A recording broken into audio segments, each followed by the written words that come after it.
आज नवरात्रि का 7वां दिन है और आज आप सुनेंगे श्री दुर्गा सप्तशती का 12वां और 13वां अध्याय। अध्याय प्रारंभ करने से पहले हम सब मिलकर माँ दुर्गा देवी का ध्यान करें। मैं 3 नेत्रों वाली दुर्गा देवी का ध्यान करती हूँ। उनके श्री अंगों की प्रभा बिजली के समान है। वे सिंह के कंधे पर बैठी हुई भयंकर प्रतीत होती हैं। हाथों में तलवार और ढाल लिए अनेक कन्याएं उनकी सेवा में खड़ी हैं। वे अपने हाथों में चक्र, गदा, तलवार, ढाल, बाण, धनुष, पाश और तर्जनी मुद्रा धारण किए हुए हैं। उनका स्वरूप अग्निमय है और वे माथे पर चंद्रमा का मुकुट धारण करती हैं। देवी बोली, देवताओं, जो एकाग्रचित्त होकर प्रतिदिन इन स्तुतियों से मेरा स्तवन करेगा, उसकी सारी बाधा मैं निश्चय ही दूर कर दूंगी। जो मधुकैटभ का नाश, महिषासुर का वध तथा शुंभ निशुंभ के संहार के प्रसंग का पाठ करेंगे तथा अष्टमी, चतुर्दशी और नवमी को भी जो एकाग्रचित्त हो भक्ति पूर्वक मेरे उत्तम महात्म्य का श्रवण करेंगे, उन्हें कोई पाप छू नहीं सकेगा। उन पर पाप जनित आपत्तियां भी नहीं आएंगी। उनके घर में कभी दरिद्रता नहीं होगी तथा उनको कभी प्रेमी जनों के विछोह का कष्ट भी नहीं होगा। इतना ही नहीं, उन्हें शत्रु से, लुटेरों से, राजा से, शस्त्र से, अग्नि से तथा जल की राशि से भी कभी भय नहीं होगा। इसलिए सबको एकाग्रचित्त होकर भक्ति पूर्वक मेरे इस महात्म्य को सदा पढ़ना और सुनना चाहिए। ये परम कल्याणकारक है। मेरा महात्म्य महामारी जनित समस्त उपद्रवों तथा आध्यात्मिक आदि तीनों प्रकार के उत्पातों को शांत करने वाला है। मेरे जिस मंदिर में प्रतिदिन विधि पूर्वक मेरे इस महात्म्य का पाठ किया जाता है, उस स्थान को मैं कभी नहीं छोड़ती। वहाँ सदा ही मेरा सन्निधान बना रहता है। बलिदान, पूजा, होम तथा महोत्सव के अवसरों पर मेरे इस चरित्र का पूरा पाठ और श्रवण करना चाहिए। ऐसा करने पर मनुष्य विधि को जानकर या बिना जाने भी मेरे लिए जो बलि, पूजा या होम आदि करेगा, उसे मैं बड़ी प्रसन्नता के साथ ग्रहण करूंगी। शरद काल में जो वार्षिक महापूजा की जाती है, उस अवसर पर जो मेरे इस महात्म्य को भक्ति पूर्वक सुनेगा, वह मनुष्य मेरे प्रसाद से सब बाधाओं से मुक्त तथा धन, धान्य और पुत्र से संपन्न होगा। इसमें तनिक भी संदेह नहीं। मेरे इस महात्म्य, मेरे प्रादुर्भाव की सुंदर कथाएं तथा युद्ध में किए हुए मेरे पराक्रम सुनने से मनुष्य निर्भय हो जाता है। मेरे महात्म्य का श्रवण करने वाले पुरुषों के शत्रु नष्ट हो जाते हैं। उन्हें कल्याण की प्राप्ति होती है तथा उनका कुल भी आनंदित रहता है। सर्वत्र शांति कर्म में बुरे स्वप्न दिखाई देने पर तथा ग्रह जनित भयंकर पीड़ा उपस्थित होने पर मेरा महात्म्य श्रवण करना चाहिए। इससे सब विघ्न तथा भयंकर ग्रह पीड़ाएं शांत हो जाती हैं और मनुष्यों द्वारा देखा हुआ दुस्वप्न शुभ स्वप्न में परिवर्तित हो जाता है। बाल ग्रहों से आक्रांत हुए बालकों के लिए ये महात्म्य शांतिकारक है तथा मनुष्यों के संगठन में फूट होने पर यह अच्छी प्रकार मित्रता कराने वाला होता है। ये महात्म्य समस्त दुराचारियों के बल का नाश करने वाला है। इसके पाठ मात्र से राक्षसों, भूतों और पिशाचों का नाश हो जाता है। मेरा ये सब महात्म्य मेरे सामीप्य की प्राप्ति कराने वाला है।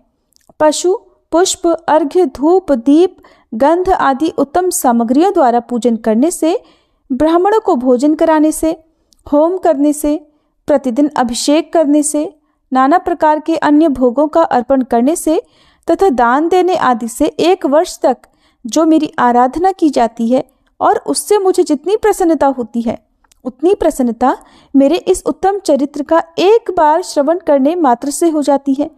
ये महात्म्य श्रवण करने पर पापों को हर लेता है और आरोग्य प्रदान करता है।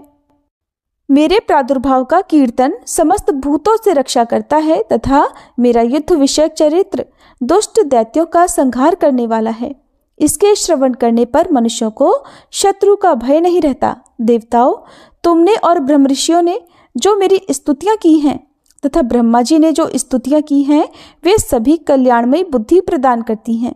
वन में, सूने मार्ग में या फिर दावानल से घिर जाने पर, निर्जन स्थान में, लुटेरों के दाव में पड़ जाने पर या शत्रुओं से पकड़े जाने पर अथवा जंगल में सिंह, व्याघ्र या जंगली हाथियों के पीछा करने पर, कुपित राजा के आदेश से वध या बंधन के स्थान में ले जाए जाने पर अथवा महासागर में नाव पर बैठने के बाद भारी तूफान से नाव के डगमगाने पर और अत्यंत भयंकर युद्ध में शस्त्रों का प्रहार होने पर अथवा वेदना से पीड़ित होने पर, किम बहुना सभी भयानक बाधाओं के उपस्थित होने पर जो मेरे इस चरित्र का स्मरण करता है वह मनुष्य संकट से मुक्त हो जाता है। मेरे प्रभाव से सिंह आदि हिंसक जंतु नष्ट हो जाते हैं तथा लुटेरे और शत्रु भी मेरे चरित्र का स्मरण करने वाले पुरुष से दूर भागते हैं। मार्कंडेय ऋषि कहते हैं, ऐसा कहकर प्रचंड पराक्रम वाली भगवती चंडिका सब देवताओं के देखते देखते वहीं अंतर्ध्यान हो गई। फिर समस्त देवता भी शत्रुओं के मारे जाने से निर्भय होकर पहले की तरह यज्ञ भाग का उपभोग करते हुए अपने अपने अधिकार का पालन करने लगे। संसार का विध्वंस करने वाले महाभयंकर अतुल पराक्रमी देव शत्रु शुंभ तथा महाबली निशुंभ के युद्ध में देवी द्वारा मारे जाने पर शेष दैत्य पाताल लोक में चले आए। राजन, इस प्रकार भगवती अंबिका देवी नित्य होती हुई भी पुनः पुनः प्रकट होकर जगत की रक्षा करती हैं। वे ही इस विश्व को मोहित करती हैं और वे ही इस जगत को जन्म देती हैं और वे ही प्रार्थना करने पर संतुष्ट होकर विज्ञान एवं समृद्धि प्रदान करती हैं। राजन, महाप्रलय के समय महामारी का स्वरूप धारण करने वाली वे महाकाली ही इस समस्त ब्रह्मांड में व्याप्त हैं। वे ही समय समय पर महामारी होती और वो ही स्वयं अजन्मा होती हुई भी सृष्टि के रूप में प्रकट होती हैं। वे सनातनी देवी ही समयानुसार संपूर्ण भूतों की रक्षा करती हैं। मनुष्यों के अभ्युदय के समय में वे ही घर में लक्ष्मी के रूप में स्थित होकर उन्नति प्रदान करती हैं और वे ही अभाव के समय दरिद्रता बनकर विनाश का कारण होती हैं। पुष्प, धूप और गंध आदि से पूजन करके उनकी स्तुति करने पर वे धन, पुत्र, धार्मिक बुद्धि तथा उत्तम गति प्रदान करती हैं। जय माता दी। इस प्रकार श्री मार्कंडेय पुराण में सावर्णिक मनवंतर की कथा के अंतर्गत देवी महात्म्य में फल स्तुति नामक 12वां अध्याय पूर्ण हुआ। अब सुनिए 13वां अध्याय। और श्री दुर्गा सप्तशती के 13वें अध्याय में राजा सुरथ और वैश्य को देवी के वरदान का वर्णन किया गया है।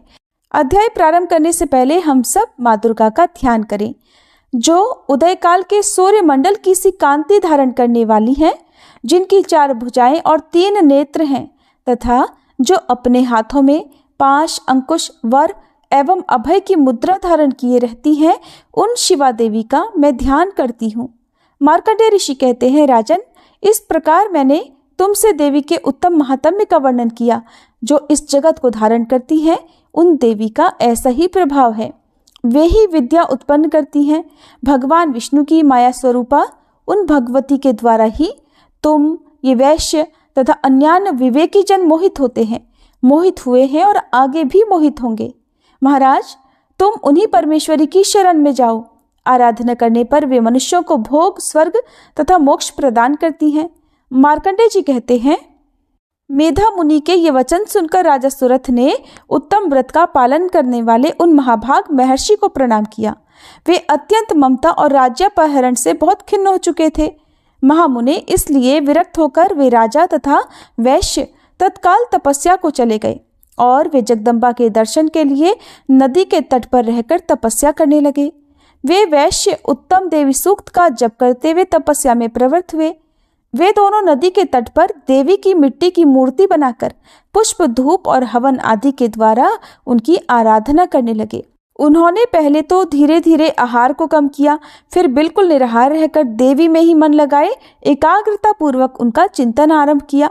वे दोनों अपने शरीर के रक्त से प्रोक्षित बलि देते हुए लगातार 3 वर्ष तक संयम पूर्वक आराधना करते रहे। इस पर प्रसन्न होकर जगत को धारण करने वाली चंडिका देवी ने प्रत्यक्ष दर्शन देकर कहा। देवी बोली, राजन तथा अपने कुल को आनंदित करने वाले वैश्य, तुम लोग जिस वस्तु की अभिलाषा रखते हो वो मुझसे मांगो। मैं संतुष्ट हूँ, इसलिए तुम्हें वह सब कुछ दूंगी। मार्कंडेय जी कहते हैं, तब राजा ने दूसरे जन्म में नष्ट न होने वाला राज्य मांगा तथा इस जन्म में भी शत्रुओं की सेना को बलपूर्वक नष्ट करके पुनः अपना राज्य प्राप्त कर लेने का वरदान मांगा। वैश्य का चित्त संसार की ओर से खिन्न एवं विरक्त हो चुका था और वे बड़े बुद्धिमान थे। अतः उस समय उन्होंने तो ममता और अहंता रूप आसक्ति का नाश करने वाला ज्ञान मांगा। देवी बोली, राजन, तुम थोड़े ही दिनों में शत्रुओं को मारकर अपना राज्य प्राप्त कर लोगे। अब वहां तुम्हारा राज्य स्थिर रहेगा। फिर मृत्यु के पश्चात तुम भगवान विवस्वान अर्थात सूर्य के अंश से जन्म लेकर इस पृथ्वी पर सावर्णिक मनु के नाम से विख्यात होगे।